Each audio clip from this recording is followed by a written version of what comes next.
আসসালামু আলাইকুম প্রিয় সম্মানিত দর্শক, আমি মোহাম্মদ শান্ত উর্ফে শাকিল আনসারি। আমাকে একজন একটা মাসালার জন্য জিজ্ঞাসা করেছেন, তাই আমি মাসালাটা আপনাদেরকে যথেষ্ট পরিমাণ বলার চেষ্টা করব। আর আমি দুদিন থেকে খুবই অসুস্থ এবং আমি হাসপাতালে দুদিন থেকে খুবই ছোটাছুটি করতেছি।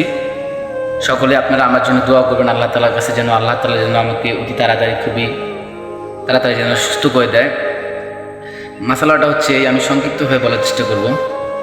একজন ভাই আমাকে জিজ্ঞাসা করলো, ভাই আমার ঘরে 7 বছরের বাচ্চা আছে, স্বামী স্ত্রী যদি এক ঘরে থাকে তাহলে সংসারে ঝগড়া হতে পারে? আমি বললাম হ্যাঁ, হতে পারে।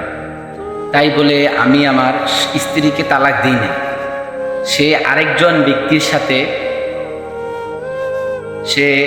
আমি তাকে তালাক দিই নাই, সে অন্য ব্যক্তিকে কি বিয়ে করতে পারবে কি না? আমি তালাক দিই নাই, সে অন্য ব্যক্তিকে কি বিয়ে করতে পারবে কি না, বা সে সংসার করতে পারবে কিনা, অথচ আমার 7 বছরের একটা মেয়ে আছে।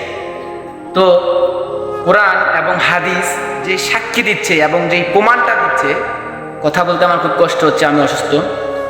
কোরআন এবং হাদিস যে সাক্ষী দিচ্ছে, কোনো নারী যদি তার স্বামীকে যদি তালাক দেয় সেটা তালাক হবে না। কোনো নারী যদি তার স্বামীকে তালাক দেয় সেটা তালাক হবে না।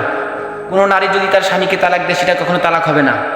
আর তার স্বামী যদি তাকে তালাক না দেয়, আর সে যদি অন্য জনকে বিবাহ করে, সেটা একদম জিনার দিকে যাবে, সেটা একেবারে পরকীয়ার দিকে যাবে, সেটা একবারে জিনা। যদিও আমাদের বাংলাদেশের জন্য সেটা হয় না, তো আমাদের বাংলাদেশের জন্য সেটা হয় না, এটাই বাস্তব। তার স্বামী যদি তাকে তালাক না দেয়, সে অন্য কোনো লোকের সাথে বিবাহ করতে পারবে না, একদম সেটা হবে পরকীয়া, যেটা শাস্তি হবে এক বুক মাটির নিচে গেড়ে তাকে পাথর নিক্ষেপ করে মারবে। আর আমি খুবই অসুস্থ, জানেন, আমি হসপিটালে ভর্তি 2 দিন ধরে। আমার জন্য আপনারা সকলে দোয়া করবেন, সবাই দোয়া করবেন। আমি কথাগুলো বলতেছি খুবই গুরুত্বশীল এবং আমার কথা বলতে খুব কষ্ট হচ্ছে।